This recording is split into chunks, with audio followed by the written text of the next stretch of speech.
Whoa. I'm running short of words right now, but I cannot afford this because I have to speak.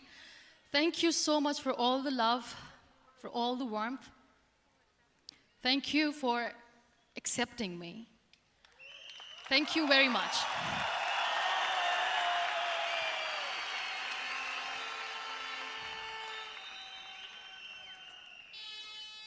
Well, I always start my talk with a disclaimer. And that disclaimer is that I've never claimed to be a motivational speaker. Yes, I do speak, but I feel more like a storyteller because wherever I go, I share a story with everyone. Well, it is a story of a woman whose perfectly imperfect life made her who and what she is today. It's the story of a woman who, in pursuit of her dreams and aspirations, made other people realize that if you think that your life is hard and you're giving up on that because you think your life is unfair, think again. Because when you think that way, you are being unfair to your own self. It's the story of a woman who made people realize that sometimes problems are not too big. We are too small because we cannot handle them.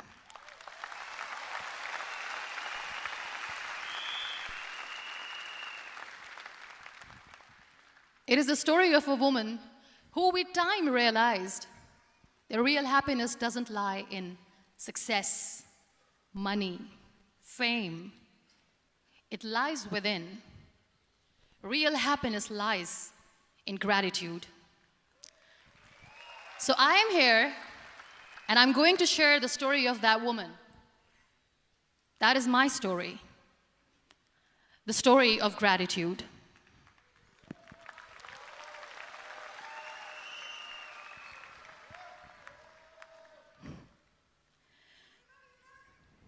I love you too. I love you all. I believe in the power of words. Many people speak before they think. But I know the value of words. The words can make you, break you, they can heal your soul, they can damage you forever. So I always try to use the positive words in my life wherever I go. They call it adversity, I call it opportunity. They call it weakness, I call it strength.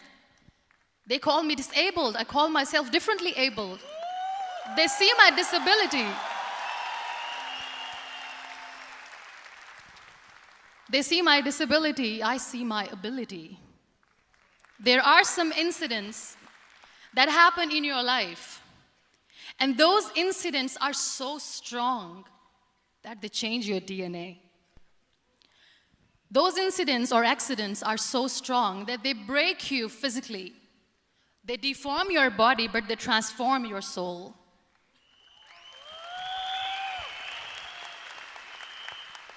Those incidents break you, deform you, but they mold you into the best version of you. And the same thing happened to me. And I'm going to share what exactly happened to me.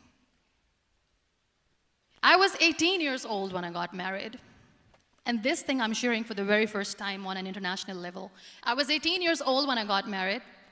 I belonged to a very conservative family, a Baloch family, where good daughters never say no to their parents. My father wanted me to get married. And all I said was, if that makes you happy, I'll say yes. And of course, it was never a happy marriage. Just about after 2 years of getting married, about 9 years ago, I met a car accident. Somehow my husband fell asleep and the car fell in the ditch. He managed to jump out, saved himself. I'm happy for him. But I stayed inside the car and I sustained a lot of injuries. The list is a bit long. Don't get scared. I'm perfectly fine now. Radius ulna of my right arm were fractured. The wrist was fractured. Shoulder bone and collarbone were fractured. My whole rib cage got fractured. And because of the rib cage injury, lungs and liver were badly injured. I couldn't breathe. I lost urinary bowel control. That's why I have to wear the bag wherever I go.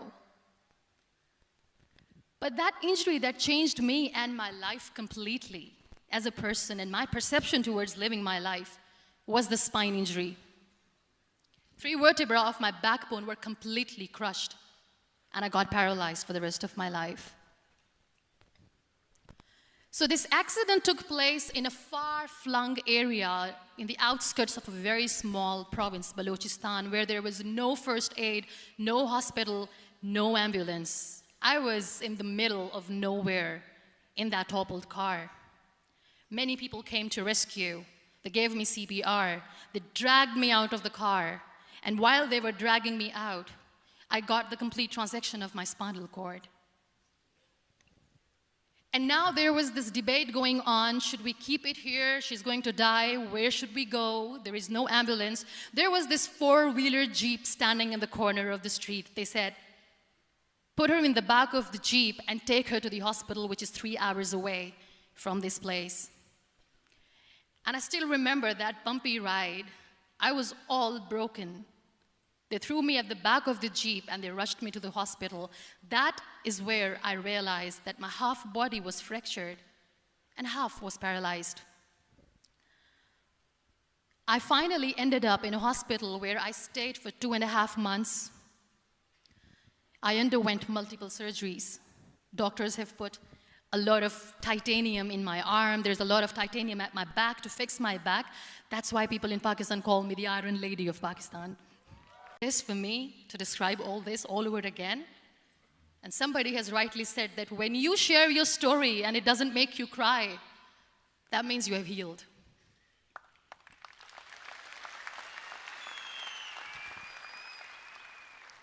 Those 2.5 months in the hospital were dreadful.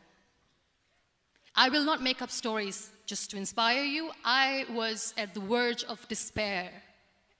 One day, doctor came to me and he said, well, I heard that you wanted to be an artist, but you ended up being a housewife. I have a bad news for you. You won't be able to paint again because your wrist and your arm are so deformed, you won't be able to hold a pen again. And I stayed quiet. Next day, doctor came to me and said, your spine injury is so bad, you won't be able to walk again. I took a deep breath and I said, it's all right. The next day, doctor came to me and said, because of your spine injury and the fixation that you have in your back, you won't be able to give birth to a child again. That day, I was devastated. I still remember, I asked my mother, why me? And that is where I started to question my existence. Why am I even alive? What's the point of living? I cannot walk, I cannot paint, fine. I cannot be a mother. And we have this thing in our heads, being women, that we are incomplete without having children. I am going to be an incomplete woman for the rest of my life. What's the point? People are scared. They think I will get divorced. What is going to happen to me? Why me? Why am I alive? We all try to chase this tunnel. We all do this because we see light in the end of the tunnel, which keeps us going. My dear friends, in my situation, there was a tunnel that I had to roll on, but there was no light. And that is where I realized that the words have the power to heal the soul. My mother said to me, this too shall pass. God has a greater plan for you. I don't know what it is, but He surely has.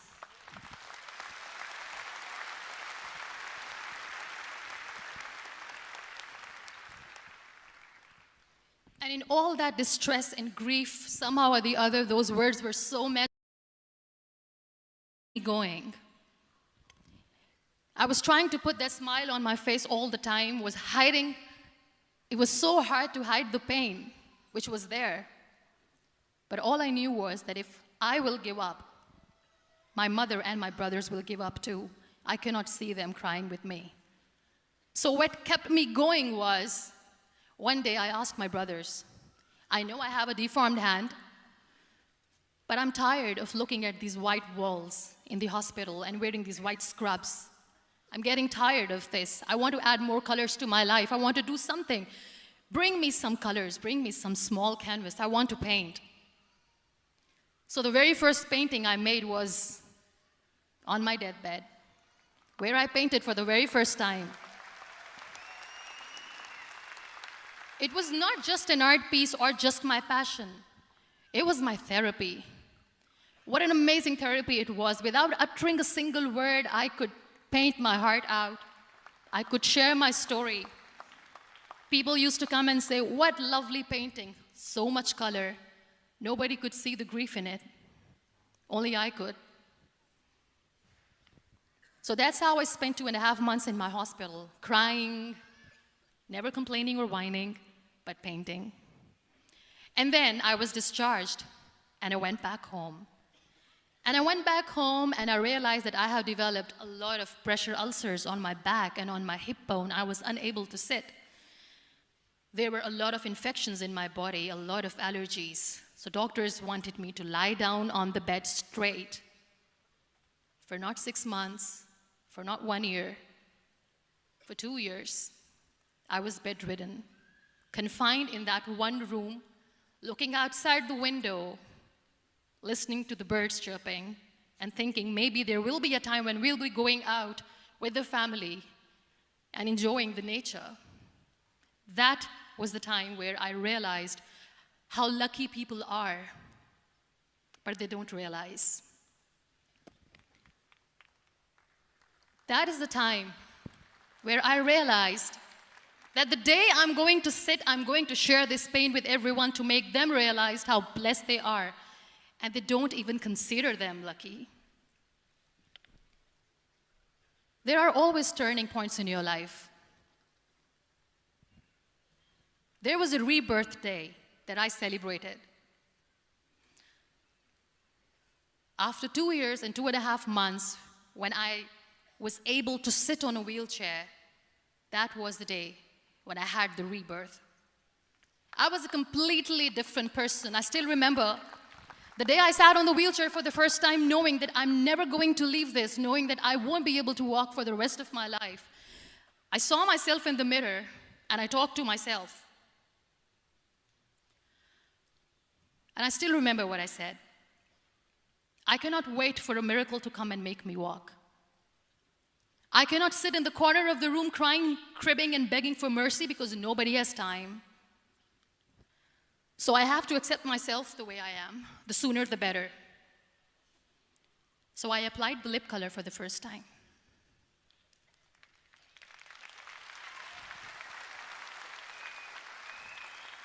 And I erased it.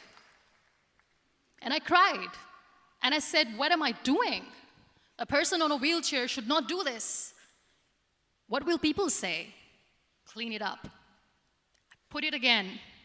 This time I put it for myself. Because I am not going to be that perfect person for someone. I am just going to take this moment and I will make it perfect for myself. And you know how it all began? That day I decided that I'm going to fight my fears. We all have fears. Fear of unknown, fear of known, fear of losing people, fear of losing health, money. We want to excel in career, we want to become famous, we want to get money. We are scared all the time. So I wrote down one by one all those fears, and I decided that I'm going to overcome these fears one at a time. You know what was my biggest fear? Divorce. I couldn't stand this word. I was trying to cling on to this person who didn't want me anymore, but I said, no, I have to make it work. But the day I decided that this is nothing but my fear, I liberated myself by setting him free. And I made myself emotionally so strong that the day I got the news that he's getting married, I sent him a text that I'm so happy for you and I wish you all the best. And he knows that I pray for him today.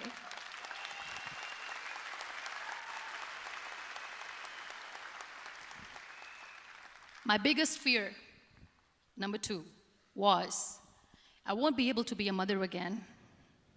And that was quite devastating for me.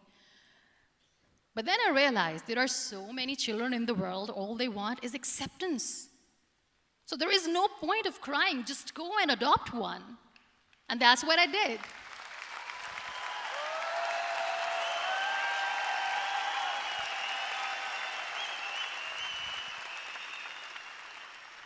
I gave my name in different organizations, different orphanages. I didn't mention that I'm on a wheelchair, dying to have a child.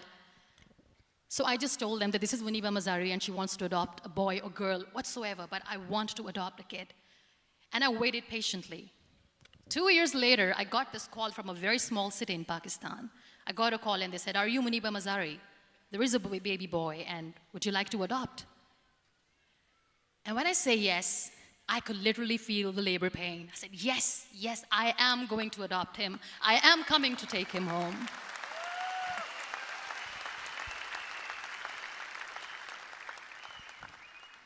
And when I reached there, the man was sitting and he was looking at me from head to toe.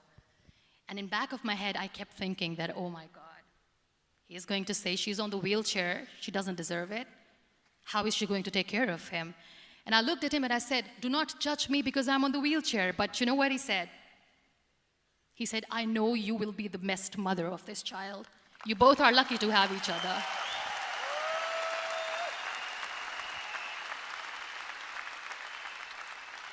And that day, that was 2 days old, and today he's 6.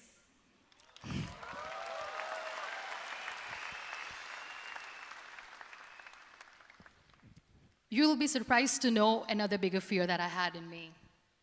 It was facing people. I used to hide myself from people. When I was on bed for 2 years, I used to keep the door closed. I used to pretend that I'm not going to meet anyone, tell them that I'm sleeping. You know why? Because I couldn't stand that sympathy that they had for me. They used to treat me like a patient. When I used to smile, they used to look at me and say that, "You're smiling, are you okay?" I was tired of this question being asked, "Are you sick?" Well, a lady yesterday at the airport asked me, "Are you sick?" And I said, well, besides the spinal cord injury, I'm fine, I guess.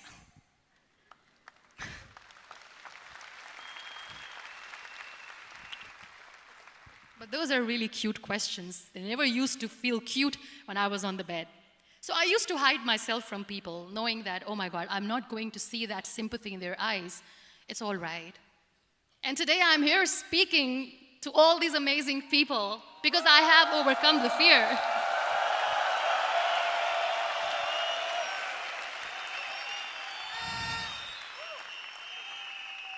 You know, when you end up being on the wheelchair, what's the most painful thing? That's another fear that people on the wheelchair, or the people who are differently abled, have in their hearts, but they never share. I'll share that with you. The lack of acceptance. People think that they will not be accepted by the people because we, in the world of perfect people, are imperfects. So I decided that instead of starting an NGO for disability awareness, which I know will not help anyone, I started to appear more in public. I started to paint. I always wanted to. I have done a lot of exhibitions. I'm Pakistan's first wheelchair-bound artist. I have done a lot of modeling campaigns, different campaigns for brands like Tony and Guy.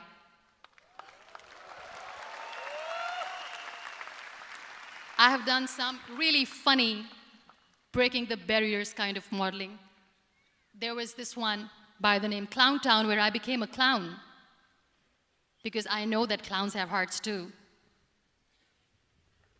And then I also decided that if I really want to make the difference, I am not going to let people use me for their polio campaigns where they will make you a victim of misery and mercy and will say that, you know what, give polio drops to your children or they'll become like this girl. I decided that I'm going to join the national TV of Pakistan as an anchor person, and I've been doing a lot of shows for the last 3 years.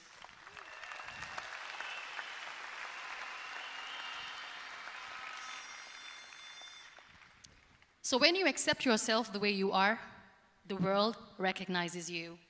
It all starts from within. Thank you. I became the National Goodwill Ambassador for UN Women Pakistan, and now I speak for the rights of women, children, We talk about inclusion, diversity, gender equality, which is a must. I was featured in BBC 100 Women for 2015. I'm one of the Forbes 30 under 30 for 2016. And it all didn't happen alone. You all are thriving in your careers. You have bigger dreams and aspirations in life. Always remember one thing. On the road to success, there is always we, not me. Do not think that you alone can achieve things. No. There is always another person who is standing behind you, maybe not coming on the forefront, but behind you, praying for you and supporting you. Never lose that person. Never.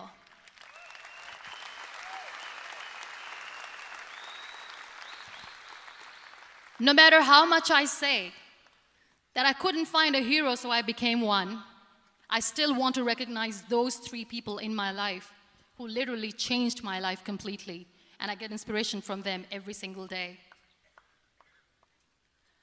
Waleed Khan.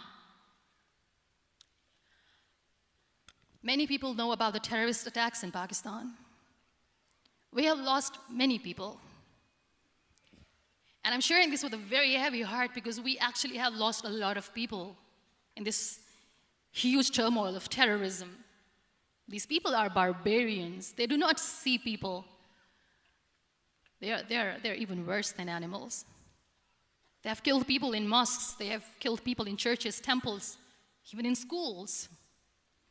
There was this terrorist attack in Army Public School, Peshawar, where these terrorists entered in an examination hall and they killed our children.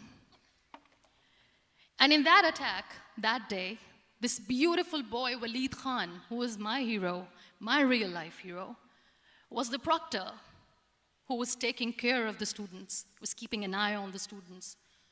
Those barbarians shot him 3 times in the face, 5 times on his body, and he fell down. I was asked to give a talk in the school after a week of that terrorist attack. With a very heavy heart, I went there and I spoke. We sang a few national songs. I thought that maybe I've done my part, but deep inside, it was killing me. I could see children injured. I could see children sitting on the wheelchairs, looking at me, wondering, what next? What was our fault? Just because we were here to give examination, we have been shot. So many people, so many children lost their friends. Their classrooms were empty. The next day they went to the classroom. So this kid, Waleed Khan, I was asked that he is in a hospital right now, and you have to go and see him and motivate him and tell him that it's going to be okay. And when I saw Waleed Khan coming on the wheelchair for the first time in front of me, face was all deformed. His leg was fractured, his arm was fractured. He couldn't talk, he lost his teeth. He cannot sneeze, he cannot smell. He cannot eat. And I kept thinking, what should I say? That everything is going to be all right? No, nothing is all right. And while I was juggling with the words, what to say, what not to say, this beautiful child, Waleed Khan, came to me and he said, "Are you Muniba Mazari?" I said, "Yes." He said, "Baji, let's take a selfie."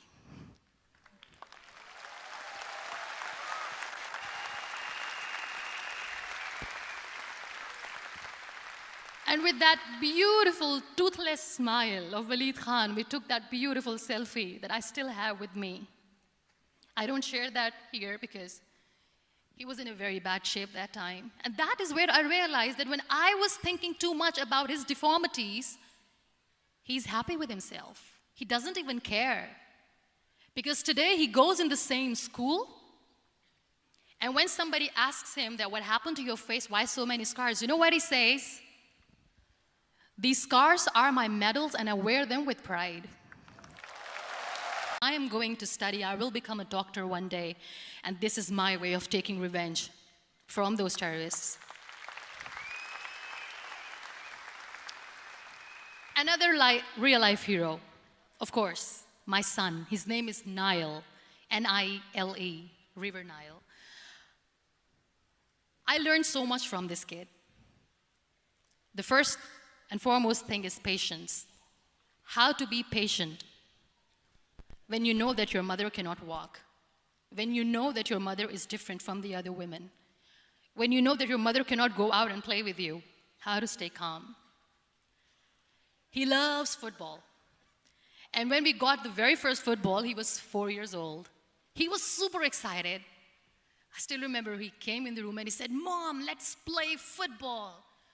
And he kept the ball in my feet. And he said, "Let's kick it." And that day I felt disabled. I said, "I cannot kick the ball." And I was down with the same face. He looked at me and he said, "Well, that's all right. Your legs are not working, but your hands do. Let's play catch the ball."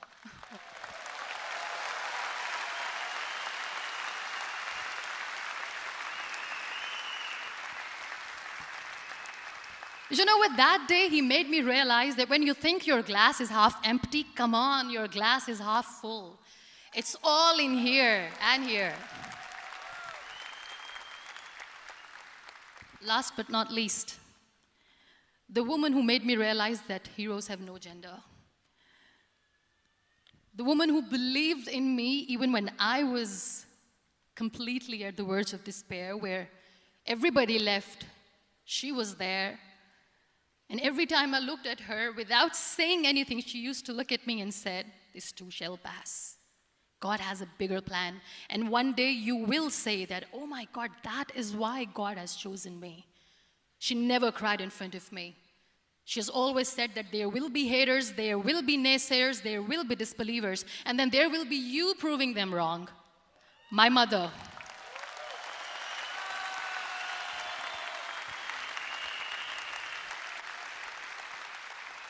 Whatever I am today, I'm nothing without her. I'm nothing without her. Thank you, Mama. I wish you were here. Thank you for making me who I am today.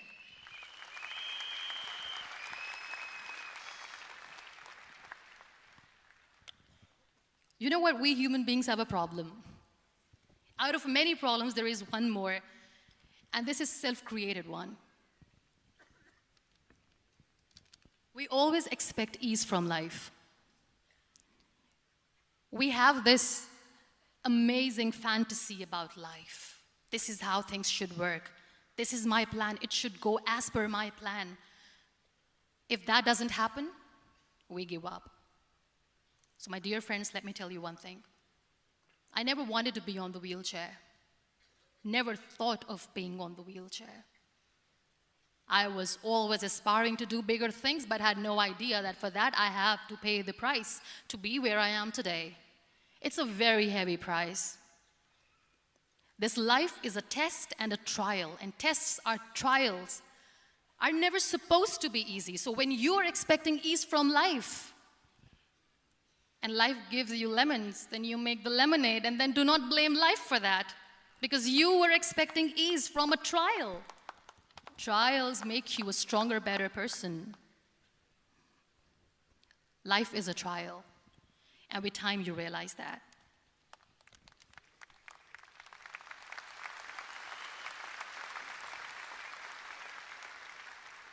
It is okay to be scared. It is okay to cry. Everything is okay, but giving up should not be an option. They always say that failure is not an option. Failure should be an option, because when you fail, you get up, and then you fail, and then you get up, and that keeps you going. That's how humans are strong.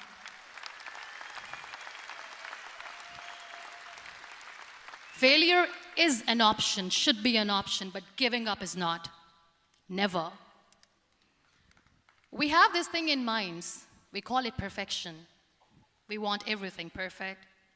We want ourselves to be perfect. There is this image in our head about everything. Perfect life, perfect relationships, perfect career, perfect amount of money that we need to earn no matter what. Nothing is perfect in this world. We all are perfectly imperfect, and that is perfectly all right. That's all right. We were sent here not to become the perfect people. Those people who tell you how to look perfect, even those people are imperfect. Trying to fight this fear of looking imperfect. I used to be perfect. I still remember. I got this compliment years ago when I used to walk. Oh my God, look at you. You're fair, you're tall, you're perfect. Look at me now. You're still perfect. Only the perfect eyes can see that. Only the perfect eyes will see that. Only the perfect eyes will see that. So yes, in all those imperfections, you have to listen to your heart. You don't have to look good for people. You don't have to be perfect just because other people want you to be perfect. If your soul is perfect from within, that's all right. This is all what you want. This is all what you need to be. Our society has made very weird kind of norms to look perfect and great. For men, it's different. For women, it's different. We think too much about what people say. We listen to ourselves too little. You know what makes you perfect? When you make someone smile. You know what makes you perfect? When you try to do something good for the people around you. You know what makes you perfect? When you feel someone's pain. And how beautiful pain is that it connects you with people. No other medium can connect you with others but pain. That's why I always say that I'm in pain, and that's a blessing in disguise for me. Today, just because I'm in pain and I'm on the wheelchair, I work for children. Being the head of CSR for a company, we conduct medical camps in far-flung areas of Pakistan where so many kids die because they don't have medical facilities. And I personally believe just because they cannot afford to live doesn't mean we'll let them die. So we give them money, we give them medical treatment, we try to heal their wounds, physical and emotional. And I also work for the beautiful people, we call them third gender, the transgender community of Pakistan. You know what connects me with them? All my imperfections. When I go and I hug them, they never judge me. And this very good friend of mine, her name is Bijli. Bijli means electricity. She calls herself electricity. And I said, are you electricity? She says, no, I'm lightning. I'm as strong as lightning. Because we have very bad power outage, so she doesn't want me to call her electricity. So she says, I am very strong. I'm thunder, I'm lightning. She came to me, and the first time I hugged her, she said, you are just like me. And I said, yes, I am like you. Because to people, we are so imperfect.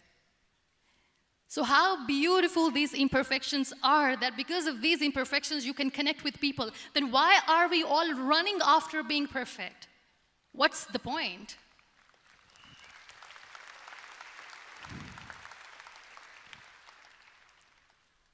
Every time I go in public, I always smile. It's always a big toothy smile on my face, and people ask me, don't you get tired of smiling all the time? What's the secret? I always say one thing, that I have stopped worrying about the things that I have lost, the people that I have lost. Things and people who were meant to be with me are with me. And sometimes, somebody's absence makes you a better person. Cherish their absence. It's always a blessing in disguise. I always say that people are so lucky they don't even realize. You must be thinking, okay, you're lucky in what sense? Well, the breath that you just took was a blessing. Embrace it.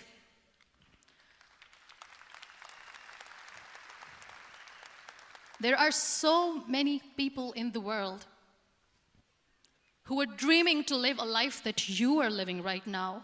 You have no idea. Embrace each and every breath that you are taking. Celebrate your life. Live it. Don't die before your death. We all die.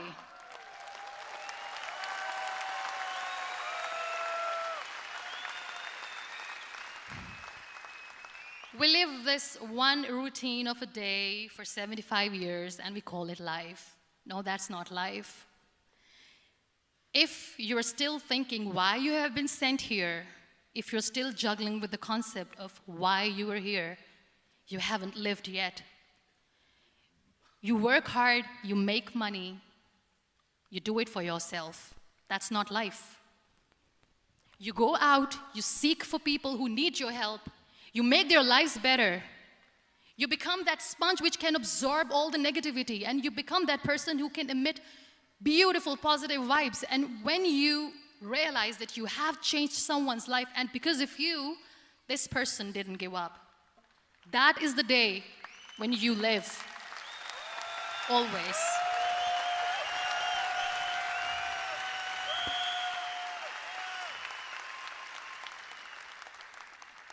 We were talking about gratitude, why I smile all the time. I cry all night when nobody sees me, because I'm a human and I have to keep the balance. And I smile all day because I know that if I will smile, I can make people smile. That keeps me going.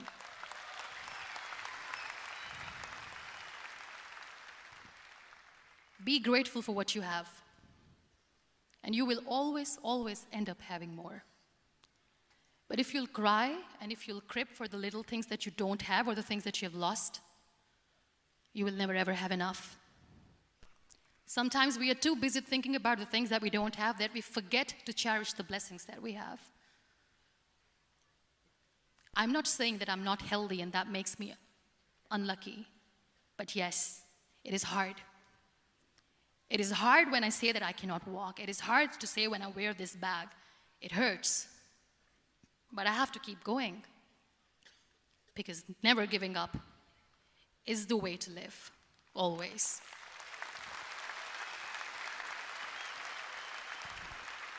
So I'll end my talk on a very short note. Live your life fully. Accept yourself the way you are. Be kind to yourself. Be kind to yourself. I'll repeat, be kind to yourself, and only then you can be kind to others. Love yourself and spread that love. Life will be hard. There will be turmoils, there will be trials, but that will only make you stronger. Never give up. The real happiness doesn't lie in money or success or fame. I have this all, I never wanted this. Real happiness lies in gratitude.